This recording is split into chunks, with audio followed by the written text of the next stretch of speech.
A última quenda de participantes deixará o Campamento Virxe do Loreto vindeiro luns. Con estes, son 660 os rapaces que pasaron por estas instalacións no marco dos campamentos xuvenis da Xunta, que este ano incrementaron o número de prazas en máis de 500. En concreto, nesta instalación, ou por esta instalación, pasaron máis de 600 rapaces, concretamente 660, dun total de máis de 3.400 na provincia da Coruña,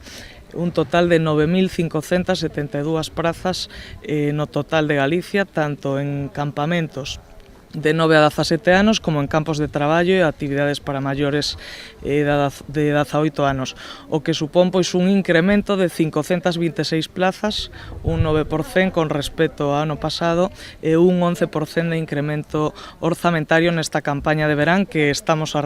punto de rematar o vindeiro luns 28 de agosto.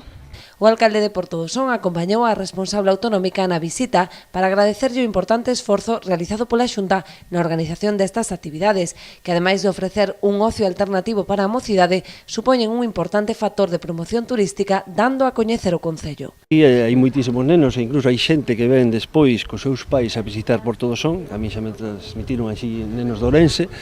dicíndolle que bonito estaba isto de Portodosón e despois viñeron aquí seus pais, non? Entón, eu como digo, directora, que eso de boca en boca que é a mellor propaganda que se lle pode facer a un municipio. É verdade, sempre todos que saíron aquí do campamento de Loreto, da nosa comarca, porque moitas veces pois, van a acercarse ao casco urbano de Portodosón, van a facer surf, van a facer windsurf, van a facer moitísimas actividades, xa non só do mar, senón da montaña, pois a verdade que, o que digo, a mensaxe é sempre positiva.